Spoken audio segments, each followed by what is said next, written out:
சண்டைக்காரனா அழைப்பு கொடுத்து போனாதான் சந்தோஷமா தெய்வம் ஏற்குமா. அப்பேற்பட்ட தெய்வங்களுக்கு ஆத்தி பணிவிடை கொடுத்து இப்படியாக இருக்கும் போது சரி அனந்தம்மாள் தெய்வமாக செட்டியாபத்திலே பெரிய சுவாமி வைணப்பெருமாள் ஆத்தியப்பட்டு இருக்க அங்க ஒரு கஷ்டப்பட்ட ஒரு கீழ்த்தரத்து ஜாதியில பிறந்த மகன் ஒரு நாள் தினமதியிலே என்ன பிறந்த தெரியுமா? ஆடு பூஜை பலி கொடுத்து பூஜை செஞ்சிருக்கான் ஆத்தியப்ப சுவாமிக்கு. அந்த சாப்பாட வாங்க ஆள் இல்ல, ஆள் கிடையாது. ஆஹா, என்னையா கஷ்டப்பட்ட சமைச்ச சாப்பாடு நம்ம சாப்பிடணுமா? ஆமா, கவலையோடு கேட்காத அனந்தம்மாட்டையும் ஆத்தியப்ப சுவாமிட்டையும் சரி அம்மா அனந்தம்மா எம்மா தாயே அனந்தம்மா என்ன பெரிய பிராட்டி ஆமா பெரிய சுவாமி ஆத்தியப்பா உங்க பேரை சொல்லி நான் ஆடு வழி கொடுத்து பூஜை செய்து அன்னதானம் விருந்து கொடுத்தேன். ஆமா, நான் தாழ்த்தப்பட்ட ஜாதினு என்ன சாப்பாடு வாங்க ஒருவர் இல்லையே, யாருமே இல்லையே. அப்பந்தான் அனந்தம்மாளும் பெரிய பிராட்டி பெரிய சுவாமி வாக்கு கொடுத்தார்.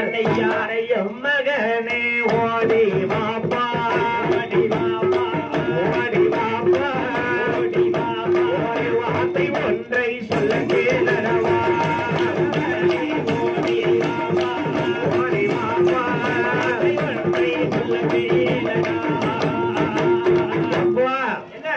செட்டியாபத்துல நீ கீழ்த்தரத்து ஜாதியில பிறந்தவன் ஆடு சமைச்சு நீ பலி கொடுத்து சாப்பாடை யாரும் வாங்கல. காரணம் நீ கீழ் ஜாதி. அப்படிதான் கவலைப்படாதப்பா. என்ன இந்த அனந்தம்மா இருக்கேன் ஆத்தியப்ப சுவாமி இருக்கும் சரி பெரிய சுவாமி இருக்கும் பெரிய பிராட்டி வைணப்பெருமாள் இருக்கும். நீ சமைச்ச சாப்பாடு யாரும் வாங்கணும் கவலைப்படாத. செட்டியாபத்து அனந்தம்மா வைணப்பெருமாளுக்கு முன்னாடி சரி பெரிய சாமிக்கு முன்னாடி என்ன ஆத்தி மரத்துக்கு கீழே ஒரு குழிய தோண்டி சமைச்ச சாப்பாடு பாத்திரத்தை அப்படியே உள்ள மூடி புதைச்சு வை. சரி மறு வருஷம் இதே பங்குனி 21ஆம் தேதி வா. இடத்த நீ சமைச்ச சாப்பாடு அனலா கொதிக்கும். தெய்வத்துடைய அருளாலையும் அனந்தம்மான் கிருபையினாலையும் ஒருவரிடம் கழிந்தது. மீண்டும் வந்து பார்த்தார்கள். அன்னைக்கு சாமி சொன்ன மாதிரி அன்னைக்கு ஆவியா பிறந்திருக்கு. சரி அதான் இன்னைக்கு பாத்தீங்கன்னா அனந்தம்மா குடியிருக்கிற பெரிய சாமி இருக்கக்கூடிய செட்டியாபத்து ஊர்ல ஜாதி மத வேறுபாடு பார்க்காம யார் சமைச்சு கொடுத்தாலும் எல்லாரும் போய் சாப்பிடுவாங்க. ஆனா அந்த இடத்துல என்ன அவ்வளவு அசைவம் ஆடு பலி கொடுத்து சாப்பிடுறாங்களே சரி எந்த துர்நாற்றமும் இருக்காது. மக்கள் ஜாதி மதம் வேறுபாடு பார்க்க மாட்டாங்க. எல்லாரும் ஒரே இடத்துல பார்ப்பாங்க. சரி ஒரு வருஷம் கழிச்சு வந்து பார்த்திருக்கான் தோண்டி பார்க்க சுட சுட ஆவி பறக்க சாப்பாடு இருக்கு. அப்படியே இருக்கு. எனக்கு போட்டி போட்டு மக்கள் வாங்குறாங்க. அப்ப அன்னைக்கு சோதிச்சிருக்காருல சரி ஏழை வீட்டு சாப்பாடை யாரும் வாங்க மாட்டேன்னு இருக்காங்க.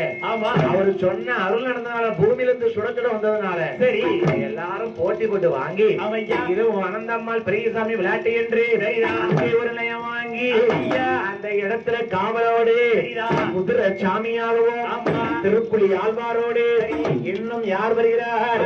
ஜெய் ஜெய் ஜெய் ஜெய் ஜானுமா ஜெய் ஜெய்